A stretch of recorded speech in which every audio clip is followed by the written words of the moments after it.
मैं सबसे पहले तो प्रधानमंत्री जी को धन्यवाद करना चाहता हूँ, सामने देख के अमित शाह जी को, मैं सामने ही था नड्डा यार। जी को, शेखावत साहब को।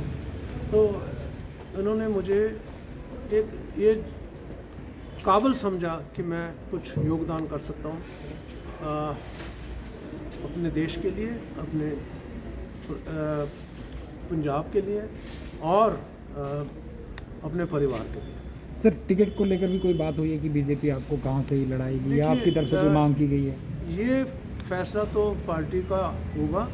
जो भी जगह से वो समझते हैं मैं लड़ूं, जो भी जिम्मेवारी मुझे देते हैं, हो सकता है मैं लड़ूं, हो सकता है मुझे ऑर्गेनाइजेशनल रिस्पॉन्सिबिलिटी भी मिल सकती है। तो जो भी है मैं भरपूर 100% अपना काम करूँगा। सर, पंजाब में एक नशा तस्करी या हथियारों का आना एक बड़ी समस्या हमेशा ही रहती है, तो क्या लगता है आपको कि मतलब इसको क्यों सरकारें जो है टैकल नहीं कर पाती, या फिर कहीं ना कहीं कुछ एक मतलब एक हार्ड डिसीजन की ज़रूरत है जो वो नहीं ले पाते? बीएसएफ का दायरा बढ़ा, उसका भी विरोध किया गया, ब्लास्ट हुआ, हथियार आए, ड्रोन, टिफिन बम, काफ़ी कुछ है कहने को।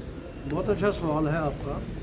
देखिए, पंजाब एक ऐसा स्टेट है जो 1980 और 1990s में दो दशक में नंबर 1 स्टेट था पूरे देश का।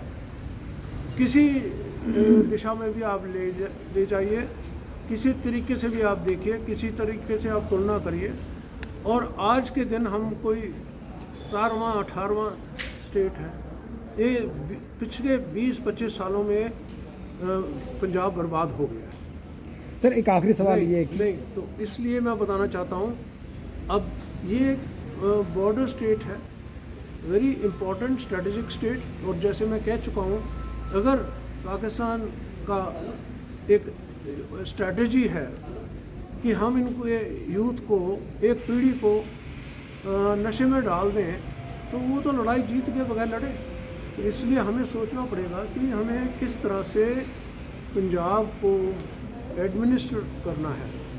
ये हालात इतने बिगड़े क्यों?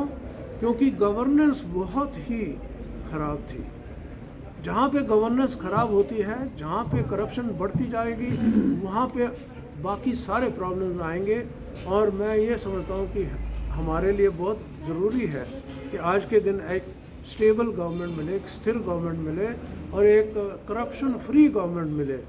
यहाँ पर हर कदम पे लोग घूस देते हैं, करप्शन फैली हुई है, इट इज़ बिकम एंडेमिक, जैसे बीमारी होती है।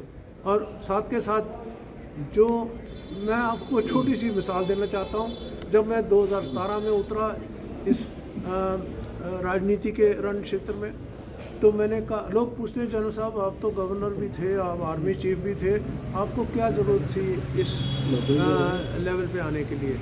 उसका जवाब मैंने यही दिया कि मैं लोगों की सेवा करना चाहता हूँ।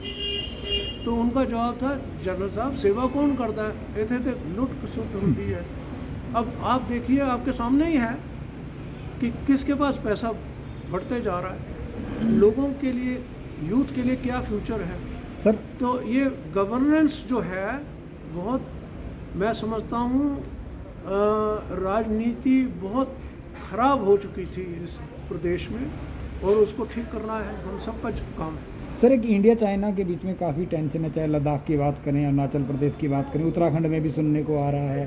तो क्या लगता है चाइना जो इंडियन गवर्नमेंट और जिस तरीके से टैकल कर रही है, क्या आज और विपक्ष जिस तरीके से आरोप लगा रहा है कि सरकार ने जो है काफ़ी हिस्सा जो चाइना को दे दिया है, तो इनमें एक आर्मी चीफ होने के नाते आपको क्या लगता है, क्या सच्चाई है? मैं समझता हूँ कि हमने मुंहतोड़ जवाब दिया है चाइना को, चाहे वो गलवान में हो, चाहे उसके पहले हाँ वो सिक्किम भूटान बॉर्डर में था। चाइना सिर्फ ताकत को रिस्पेक्ट करती है, इसलिए अगर हम ताकतवर हैं तो हमें रिस्पेक्ट करेगा और हमें, हमारे साथ वो नापाक इरादों से कोई काम नहीं करेगा। तो इसलिए हमें अपने आप को और दृढ़ करना है और मजबूत करना है। और हमारी गवर्नमेंट ने बहुत कदम उठाए अभी रिसेंटली, और डिफेंस के क्षेत्र में अपने आप को और मजबूत करने के लिए, ताकि हमारा फौलादी मौका उनको दूर डरा के रखे। डिटेरेंस जिसको बोला जाता है, डिटेरेंस तभी होती है जब आपकी काबिलियत होती है, आपकी क्षमता होती है एक फौलादी मुक्का देने के लिए। ठीक है सर, थैंक यू।